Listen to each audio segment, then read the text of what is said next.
जी, अस्सलाम वालेकुम। तो आज हम एमपीटी के 2025 में जो कि काफ़ी एक डिफ़िकल्ट लेवल था एबिलिटी पोर्शन का ख़ास तौर पे या मैथ्स के पोर्शन का, हम उसके कुछ क्वेश्चन जो हमें मिल सके हैं हम उसको सॉल्व किया है। वो आपको मेथड्स ये ताकि आपको फ्यूचर में काम आए या एबिलिटी के पोर्शन में काम आ सके। तो सबसे पहले आप देखें तो एक तो सिंपल वेरिएबल्स की वैल्यू फाइंड करने वाली statement algebra basic algebra X equal to into 2/5 plus 2x into 1/5 is equal to 3। तो x की वैल्यू फाइंड आउट करनी है। तो अब सिंपली क्या है कि आप इसको मल्टीप्लाई करके इसको सिंपलीफाई कर दें 2x/5 plus 2x/5 is equal to 3। LCM लेके आप क्रॉस मल्टीप्लाई करें और आपके पास x की वैल्यू आ जाएगी 3 होल 3/5 या 3.75। तो ये तो सबसे बेसिक क्वेश्चंस हैं। लेकिन नेक्स्ट क्वेश्चन अगर आप देखें तो हम कम्प्लेक्सिटी या सिंपल इंटरेस्ट कंपाउंड इंटरेस्ट वाली तरफ जाते हैं। If simple interest for a rate of 5%, यानी कि सिंपल इंटरेस्ट आपका 5% अगर लगे किसी अमाउंट में, प्रिंसिपल अमाउंट जो कि इनिशियल डिपॉजिट की जाती है, and a time of 3 years is 12,000, के 3 ईयर्स के लिए वो सिंपल इंटरेस्ट लगता रहे और वो आपके पास अमाउंट आती है सिंपल इंटरेस्ट की 3,000 rupees. What will be the compound interest या what the compound interest be for the same amount time and rate. कि अगर रेट भी सेम हो 5% कंपाउंड इंटरेस्ट का, अमाउंट भी सेम हो और टाइम भी 3 ईयर्स ही हो, तो कंपाउंड इंटरेस्ट की क्या वैल्यू बनेगी। तो उसके लिए दो फार्मूलाज यूज होंगे। एक सिंपल इंटरेस्ट का P/R/T/100, जिसमें P प्रिंसिपल अमाउंट जो कि डिपॉजिट की जाएगी, रेट आपका रेट ऑफ इंटरेस्ट, टाइम आपका जो टाइम जिसके कितने ईयर्स हैं डिवाइड बाय 100। और कंपाउंड इंटरेस्ट का ये फॉर्मूला होता है ए फॉर अमाउंट। अब अमाउंट का मतलब है कि आपके प्रिंसिपल में कंपाउंड इंटरेस्ट ऐड होके ये आपको वैल्यू मिलेगी। वही आपको इक्वल आएगी प्रिंसिपल इनटू जो आपकी इनिशियल वैल्यू है 1 + R/100 into T, time period और रेट। तो अब आपने क्या करना है, आपने सिंपल इंटरेस्ट वाला फार्मूला यूज करेंगे क्योंकि हमारे पास वो गिवन है, उससे प्रिंसिपल निकालेंगे और वो इसमें पुट कर देंगे तो आपके पास टोटल कंपाउंडेड अमाउंट आ जाएगी और उससे हम इनिशियल वैल्यू माइनस करेंगे प्रिंसिपल की, तो हमारे पास इंटरेस्ट आ जाएगा। तो सबसे पहले सिंपल इंटरेस्ट में हमने अगर वैल्यूज पुट करी हैं तो उसको देखें। तो सिंपल इंटरेस्ट में अगर आप वैल्यूज पुट करें तो एक्स की वैल्यू आपके पास, एक्स यहाँ पे क्यों लगाया, क्योंकि प्रिंसिपल हमें नोन नहीं है। तो प्रिंसिपल की अननोन वैल्यू के लिए हमने यहाँ पे एक्स लगा दिया। आपके पास टोटल जो रेट है वो 5% पर एनम है, 5% लगाया और 3 आपके पास टाइम स्पैन था, 3 वहाँ पे लगाया, डिवाइड बाय 100 किया, इसको सिंप्लीफाई किया, सिंपल इंटरेस्ट की वैल्यू 12,000 पुट की, एक्स को सेपरेट करके वैल्यू निकाली तो 80,000 हमारे पास इनिशियल जो डिपॉजिटेड अमाउंट है, जो प्रिंसिपल अमाउंट है वो आ गई। अब हम कंपाउंड इंटरेस्ट निकालने के लिए अगेन प्रिंसिपल अमाउंट पी, हम उसी फार्मूला में पी की जगह यहाँ पे 80,000 पुट करेंगे। आर आपका रेट 5% है और टाइम आपका 3 ईयर्स है। तो अब हम इसकी वैल्यू जब फाइंड आउट करेंगे वो 92,610 रुपीज़ आएगी। अब इसमें अगर आप देखें ये टोटल अमाउंट है कि आपकी प्रिंसिपल में कंपाउंड हो के ये आपको ये अमाउंट मिली है। आपने सिर्फ कंपाउंड इंटरेस्ट निकालना है, आपसे इंटरेस्ट पूछा गया था, आपसे टोटल अमाउंट नहीं थी पूछी गई। अगर आप ये भी मार्क करते थे तो ये भी गलत था। तो आपने इंटरेस्ट निकालना है तो टोटल अमाउंट से आपने इनिशियल जो डिपॉजिटेड अमाउंट माइनस करेंगे तो इतना आपको इंटरेस्ट मिला है। तो ये आपके पास क्वेश्चन था जो कि डिफ़िकल्टी लेवल काफ़ी है। ये आ भी सकता है एबिलिटी में, जो आपका रिटन फाइनल एग्जाम्स हैं उसमें भी ये चीज़ आएगी। तो आप देख सकते हैं ये सिंपल इंटरेस्ट या कंपाउंड इंटरेस्ट में ये मोस्ट डिफिकल्ट क्वेश्चन इसी तरह का बन सकता है। इसके अलावा अगर सिंपल इंटरेस्ट से प्रिंसिपल निकालना, कंपाउंड इंटरेस्ट से आपकी अमाउंट निकालना, ये सब कुछ भी आ सकता है। नेक्स्ट अगर आप क्वेश्चन देखें, क्वेश्चन क्या है कि length of a rectangle is increased by 2% and width by 5%। तो परसेंटेज इंक्रीज कितना होगा उसका एरिया। अब हमें वैल्यूज कोई भी नहीं पता, हमारे पास सिर्फ एक इशू है जिसमें सारे ही वेरिएबल्स हैं, कोई भी कांस्टेंट नहीं है। अब उसके लिए देखें कि लेंथ ऑफ अ रेक्टेंगल आपको नहीं पता, उसके लिए हम x ले लेंगे, विड्थ नहीं पता उसके लिए y ले लेंगे। तो एरिया का सिंपल फॉर्मूला रेक्टेंगल का क्या होता है, x length multiply by width. तो एक्स वाई आपके पास आ गई, इसको आपने 1 कह लिया कि पहले एरिया इतना था। इंक्रीज अगर करें तो इंक्रीज किस तरह करते हैं कि x में 2% इंक्रीज हुआ तो x प्लस 2% ऑफ x। तो 2% ऑफ एफ परसेंट की जगह 1/100, ऑफ की जगह मल्टीप्लाई तो 2x/100 आ गया। अब इसको सॉल्व करेंगे, ऐड करेंगे तो 1.02x आ गया न्यू लेंथ। इसी तरह न्यू विड्थ अगर आप देखें तो 1.05y आ गई। तो आपका न्यू एरिया अगर आप देखें तो लेंथ मल्टीप्लाई बाय विड्थ, यानी कि न्यू लेंथ की वैल्यू न्यू विड्थ की वैल्यू मल्टीप्लाई करेंगे तो आपके पास 1.071xy आ जाएगी।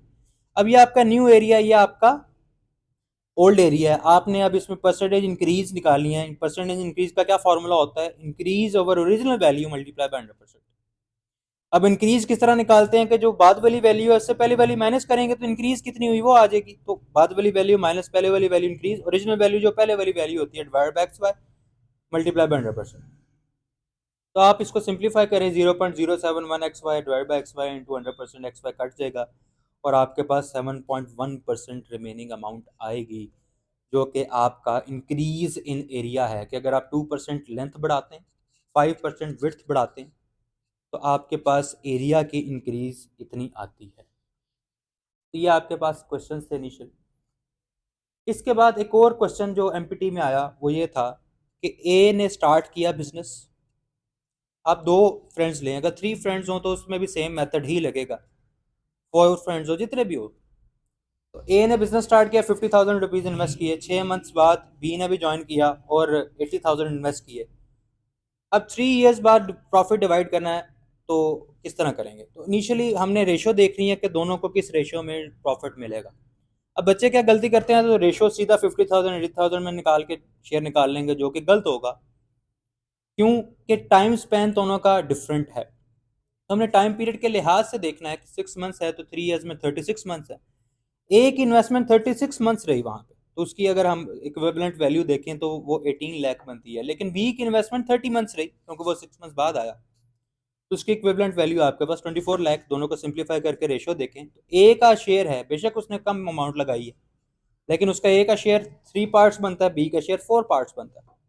तो अगेन वही फार्मूला शेयर निकालने का रेशो से, तो part over total multiply by total amount होता है। तो पार्ट ए का कितना है 3, टोटल पार्ट्स कितने हुए 7, मल्टीप्लाई बाय अमाउंट आपकी जो कि प्रॉफिट की है उससे देखें कि ए का इतना आएगा, और बी का या तो आप माइनस करके निकाल लें इससे, या आप वही पार्ट ए बी का 4 है, टोटल पार्ट 7 है, मल्टीप्लाई बाय अमाउंट प्रॉफिट की 24,500, तो 14,000 बी को मिलेंगे, ए को 10,500।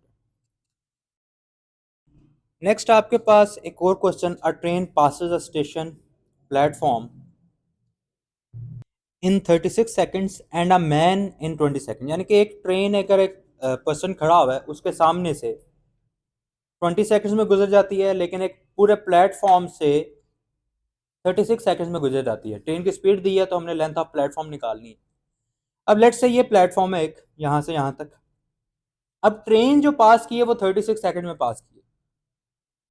बच्चे क्या मिस्टेक करते हैं, डिस्टेंस का फॉर्मूला लगा के सिर्फ 36 सेकंड से करके आंसर लिख देते हैं। वो आंसर नहीं होगा, क्योंकि ट्रेन ने जब पास किया, ये ट्रेन है, लेट्स से 3 इसके ब्लॉक्स हैं, आपकी ट्रेन यहाँ से स्टार्ट हुई, लेकिन पास किया यानी कि उसका लास्ट ब्लॉक जब गुजरा तब टाइम खत्म हुआ।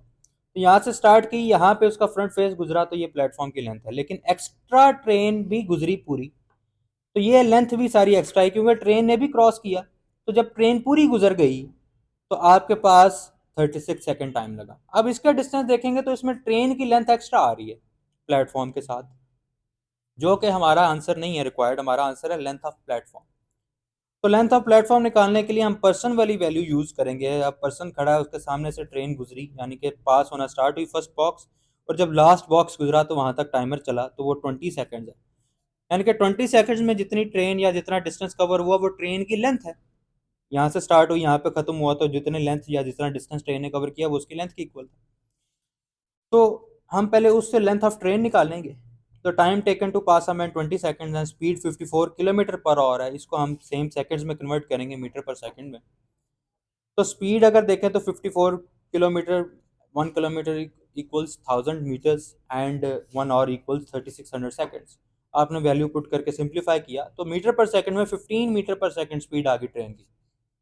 हम डिस्टेंस के फार्मूला से इसकी वैल्यू निकालेंगे, तो length is equal to speed into time, या distance equal to speed into time.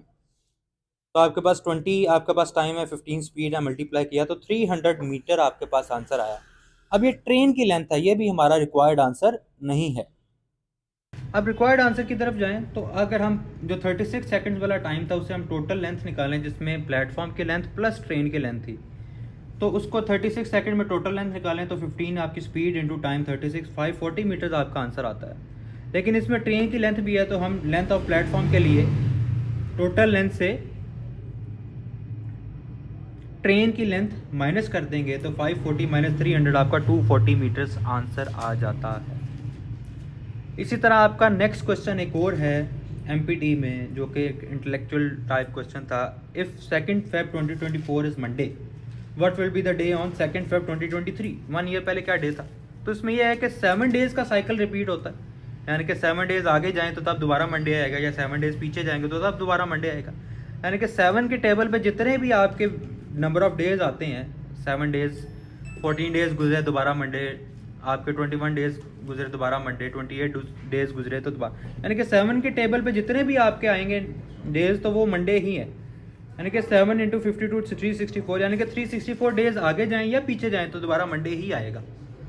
तो 364th डे अगर हम पीछे जाएं तो आपका मंडे है, जो कि 3 Feb बन जाता है, एक दिन ऊपर 364, क्योंकि साल में 365 डेज़ हैं। तो 365 डेज़ पीछे जाते तो 2 Feb भी आता, लेकिन 364 डेज़ पीछे गए, 7 के टेबल पे वही आता है, तो मंडे आ गया, दोबारा रिपीट हो गया।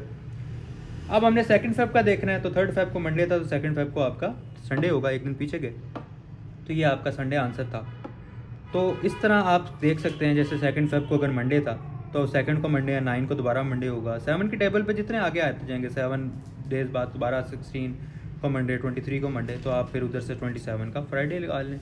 तो इस तरह के क्वेश्चन इस तरह सॉल्व होते हैं, थोड़े से कंसेप्चुअल हैं।